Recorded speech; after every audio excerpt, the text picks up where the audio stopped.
Modi cabinet में फेरबदल पर लगी ब्रेक। नायडू नीतीश की नाराजगी से बीजेपी बैकफुट पर। क्या अमित शाह की पूरी रणनीति फिलहाल टल गई है? जी हाँ, क्या मोदी सरकार में होने वाला बहुप्रतीक्षित कैबिनेट फेरबदल फिलहाल टल गया है? क्या चंद्रबाबू नायडू और नीतीश कुमार की संभावित नाराजगी की वजह से बीजेपी को अपना पूरा प्लान रोकना पड़ा है? क्या टीएमसी के बागी सांसदों और दूसरे सहयोगियों को साधने की कोशिश अब एनडीए के लिए नई मुश्किल बन गई है? और क्या 360 सीटों का मिशन भाजपा के लिए चुनौती खड़ा कर रहा है?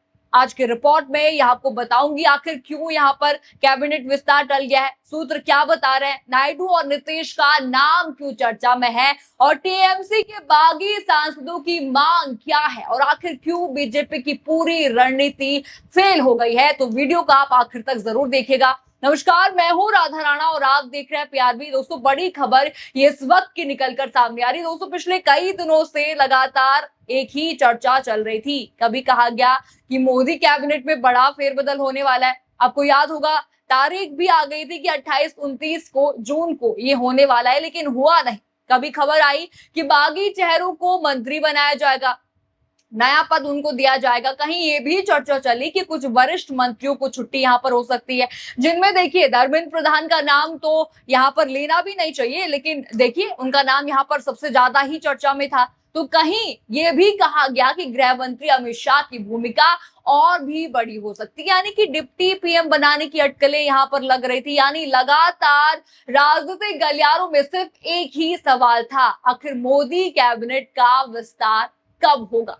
लेकिन दोस्तों, अब इसी बीच एक ऐसी खबर सामने आई जिसने सारी अटकलों पर फिलहाल विराम लगा दिया। जरा ये बड़ी हेडलाइन इस वक्त की देखिए आप। मोदी कैबिनेट में फिलहाल नहीं कोई फेरबदल, सूत्रों ने बताया कब तक इसके आसार, विलंब के पीछे क्या रणनीति। देखा आपने हेडलाइन, यहाँ पर आपने साफ साफ देख ली। यानी कि अब सूत्रों के हवाले से कहा जा रहा है कि फिलहाल मोदी कैबिनेट में कोई फेरबदल होने की संभावना यहाँ पर नहीं है। जो चर्चा लगातार चल रही थी, जिसे लेकर कई बैठकों की खबरें सामने आ रही थी, वो फिलहाल आगे बढ़ती हुई कहीं से भी दिखाई नहीं दे रही है।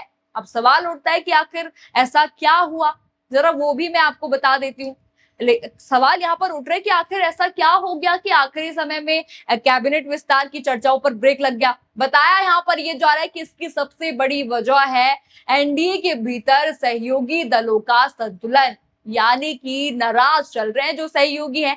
राजनीतिक चर्चाओं में नाम है चंद्रबाबू नायडू और नीतीश कुमार का नाम सबसे ज्यादा यहाँ पर लिया जा रहा है, यानी कि टूट के आसार हैं, इन दोनों के टूट के आसार हैं एनडीए में। आपको याद होगा, कुछ समय पहले लगातार ऐसी खबरें सामने भी आ रही थी कि जो नायडू है, नीतीश है, उनको भाजपा साइडलाइन कर रही है। ऐसी चर्चाएं इसलिए भी तेज हुई क्योंकि हाल के दिनों में बीजेपी जो है दूसरे संभावित सहयोगियों और बागी नेताओं के संपर्क में भी दिखाई दी। देखिए कैसे बागियों को उन्होंने अपने खेमे में लिया। तो भाजपा को क्या लगा कि देखिए अब नीतीश नायडू की जरूरत तो है नहीं, क्योंकि टीएमसी के 20 और शिवसेना की 6, ये ज्यादा ही है, 16 और 12 से ये ज्यादा ही है। इसलिए जो है यहाँ पर चंद्रबाबू नायडू और नीतीश कुमार को साइडलाइन यहाँ पर करा जा रहा था भाजपा की ओर से। लेकिन दोस्तों, मामला यहाँ पर खत्म नहीं होता है। जरा ये दूसरी बड़ी हेडलाइन आप देख लीजिए।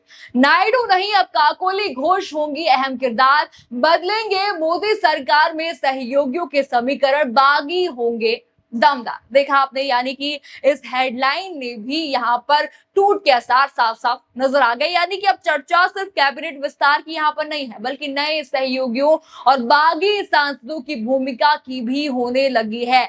जरा इस रिपोर्ट पर भी आप नजर डालिए। 2 कैबिनेट और 1 राज्य मंत्री की मांग।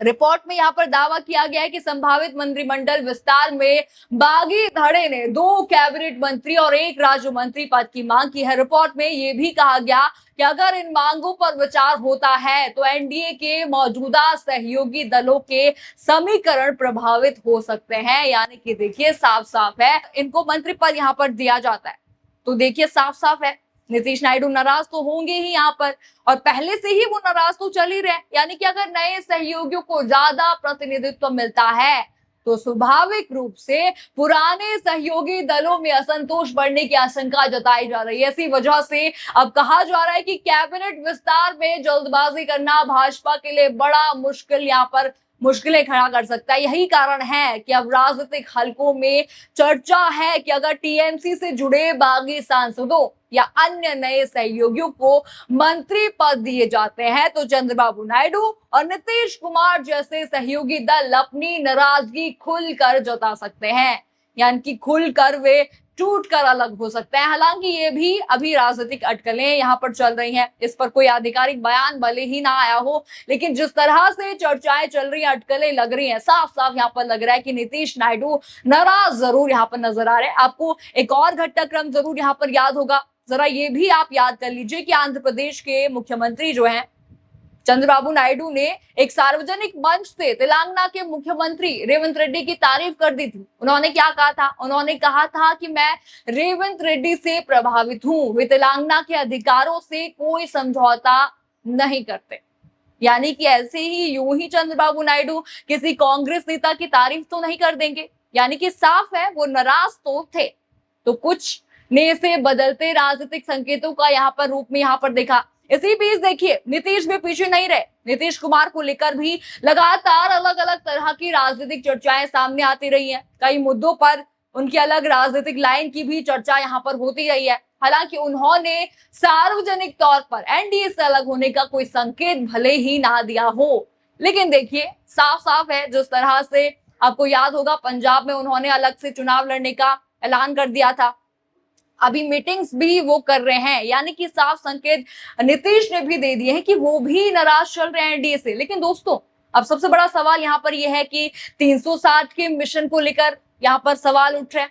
अभी देखिए बीजेपी के पास 41 सांसदों की कमी यहाँ पर पड़ रही है, तो देखिए बीजेपी की रणनीति क्या है, जरा इस हेडलाइन से आप समझिए। एनडीए का मिशन 360, अब डीएमके एनसीपी सपा में सेंध की तैयारी, लोकसभा में 2/3 का आंकड़ा पाने अब 41 सांसदों की जरूरत। हेडलाइन आपने देखा, यानी कि देखिए बीजेपी की पूरी रणनीति है कि डीएमके एनसीपी और सपा से यहाँ पर जो है 41 सांसद जो कम पड़ रहे हैं उनसे लिए जाएंगे। हालांकि देखिए इसी दौरान दूसरी खबर आती है कि देखिए डीएमके जो है वो इंडिया गठबंधन में, आपको याद होगा एसआर वाले मुद्दे पर उनका साइन यहाँ पर दिखा था, यानी कि अटकलें लगी कि वो भी यहाँ पर इंडिया गठबंधन के साथ हो सकते हैं। और एनसीपी का आपको याद ही होगा कैसे खबरें आई थी कि जो है वो कांग्रेस में विलय करना चाहते हैं। तो झटका बीजेपी को चारों तरफ से चौतरफा यहाँ पर लग गया। देखिए बीजेपी का तो पता नहीं, पर इंडिया गठबंधन यहाँ पर जरूर मजबूत हो रहा है एकदम से। यहाँ पर एनसीपी भी आना चाहती है तो मजबूत तो होगा ही इंडिया गठबंधन। अब अगर इन सभी घटनाओं को एक साथ जोड़कर देखा जाए तो तस्वीर काफी दिलचस्प दिखाई देती है। एक तरफ कैबिनेट विस्तार की चर्चाएं वो बंद हो गया है, दूसरी तरफ सहयोगी दलों की संभावित नाराजगी, यानी नीतीश नायडू नाराज चल रहे हैं, तीसरी तरफ नए सहयोगियों की मांग, और चौथी तरफ संसद के आगामी मानसून सत्र की तैयारी। यही वजह है कि अब कहा जा रहा है कि फिलहाल मोदी कैबिनेट में फेरबदल टाल दिया गया है। देखिए सूत्र क्या कहते हैं, अगर भविष्य में कैबिनेट विस्तार होता भी है तो उसकी संभावना मानसून सत्र के बाद ही ज्यादा मानी जा रही है।